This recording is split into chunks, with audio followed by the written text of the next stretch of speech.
जिस जानवर के लिए इंसान का सेंटिमेंट लगा हुआ हमारे हिंदू भाई का, उसको खुले में और छुपे में ज़बह करने का क्या माने है।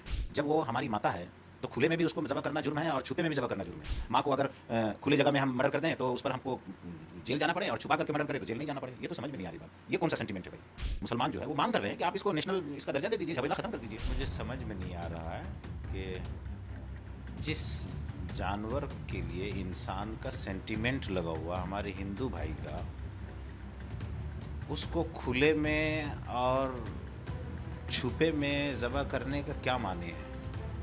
जब वो हमारी माता है तो खुले में भी उसको ज़बह करना जुर्म है और छुपे में भी ज़बह करना जुर्म है। तो दोनों ही कत्ल होता है ना। इन पर पाबंदी लगनी चाहिए। ये कौन सा खेल हो गया कि भाई माँ को अगर खुले जगह में हम मर्डर कर दें तो उस पर हमको जेल जाना पड़े और छुपा करके मर्डर करें तो जेल नहीं जाना पड़े। ये तो समझ में नहीं आ रही बात। ये कौन सा सेंटिमेंट है भाई। इससे तो ऐसा लगता है कि इसको लेकर के सिर्फ सियासत हो रहा है, इसका परमानेंट कोई हल नहीं निकाला जा रहा है। जबकि हिंदुस्तान की दूसरी बड़ी जो मेजॉरिटी है, जिस मुसलमान जो है वो मांग कर रहे हैं कि आप इसको नेशनल इसका दर्जा दे दीजिए, झमेला ख़त्म कर दीजिए। फिर ये सब कौन सी बात होगी, छुपे में और खुले में ज़बह करने का, ये समझ में नहीं आता। अभी अगर बंगाल की बात करें तो कुर्बानी को लेकर के जैसे मामला मुस्लिम समुदाय का एक पक्ष किया गया है जिसमें उनका कहना है कि गाय को या फिर कुर्बानी को जायज रखा जाए। हालांकि कोर्ट ने न्यायालय में ये खारिज कर दिया है कि ईद का हिस्सा गाय नहीं होना चाहिए। देखिए, जो भी हो, और हमने पहले भी कहा है आपके माध्यम से, आज भी कह रहे हैं कि जो गाय को लेकर के जो है ना, इतना पॉलिटिक्स नहीं होना चाहिए। इसको लेकर के सीधा इसका नेशनल पशु का दर्जा दे करके मामला ख़त्म कीजिए। तमाम ख़रीद फरोख्त, एक्सपोर्ट इंपोर्ट सब बंद कीजिए। ये सब क्या करने का है। अभी अगर कुर्बानी की बात करें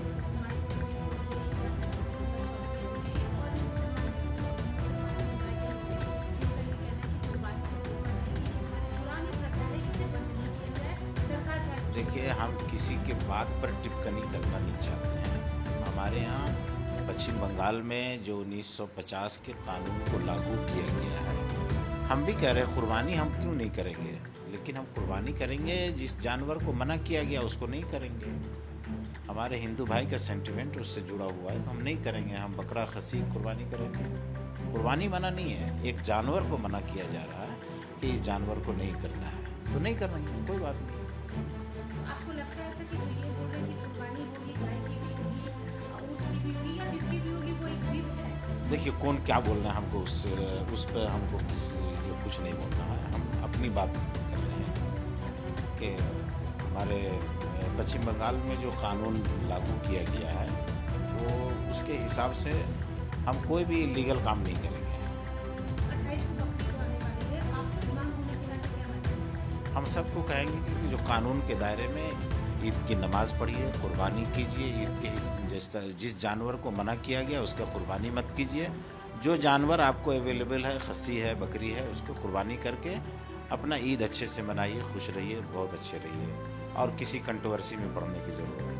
राज्य सरकार की तरफ से ये भी बोला गया है कि मदरसा में वंदे मातरम मैंडेटरी है, इसे आप कैसे देखते हैं? क्योंकि बहुत लोग ऐसे भी हैं जो इसे अपोज भी कर रहे हैं। देखिए, वंदे मातरम जो है मुसलमान, ये ऐसा जुमला है, इसका मतलब होता है धरती मेरी माँ, मैं उसकी इबादत करता हूँ, वंदना करता हूँ, है ना। तो मुसलमान जो है ना अपने देश से मोहब्बत करता है, देश की इबादत नहीं करता है। हम अपने प्रोफेट मोहम्मद की भी इबादत नहीं करते हैं, हम सिर्फ एक अल्लाह की इबादत करते हैं। ये मुसलमान जितने भी है सब एक अल्लाह की इबादत करते हैं। तो यहाँ पर शरीयत से जो है, हमारे आस्था से डायरेक्ट ये जुमला टकरा रहा है। इस सिलसिले में हम चाहेंगे कि सरकार इसको ऑप्शनल बनाए। जैसे इससे पहले भी दो और नेशनल गाने हैं, सारे जहां से अच्छा है, जनगण गण अधिनायक जय, ये है। तो कोई अगर पढ़ना चाहता है उसकी मर्जी है, कोई अगर नहीं पढ़ना चाहता है तो बाकी जो दो नेशनल एंथम है उसको पढ़ ले। कोई हर्ज नहीं है इसमें। इसको ज़बरदस्ती करना एक ख़ास अक़ीदे को ज़बरदस्ती थोपना है। हम चाहेंगे सरकार इस पर नज़रसानी करे, बैठ के मशवरा करे, उसके बाद इसको जल्दबाजी ना करे। एक और चीज़, जब से ये सरकार आई है, नए-नए फैसले आए हैं, लेकिन देखा गया है कि मुसलमानों से रिलेटेड है। क्या आपको लगता है कि मुसलमानों से रिलेटेड हो या फिर किसी खास समुदाय से रिलेटेड हो, तो सरकार को एक बार उसको अच्छे से बात करनी चाहिए? ज़रूर, ज़रूर। किसी भी मसले को देखिए, सरकार क्यों आती है? सरकार आती है समाज में, सोसाइटी में, देश के लोगों को सहूलत पहुंचाने के लिए, तकलीफ पहुंचाने के लिए नहीं। आप कोई भी चीज़, कोई भी कानून लागू कीजिए तो कोशिश कीजिए कि जिस समुदाय, जिस लोगों पर ये नाफिज होगा, उन लोगों के बड़े रहनुमाओं से बैठ करके एक मर्तबा बात किया जाए, मशवरा कर लिया जाए, उसके बाद उसको लागू किया जाए। सरकार लोगों को सहूलत पहुंचाने के लिए है ना, लोगों को परेशानी में डालने के लिए नहीं ना बनती है। तो इसलिए हमारी सरकार से अपील है कि इस पर बैठें, बात कर लें, मशवरा कर लें। और भी नेशनल गाने हैं, उसको रखा जाए जिससे किसी को ऑब्जेक्शन नहीं हो।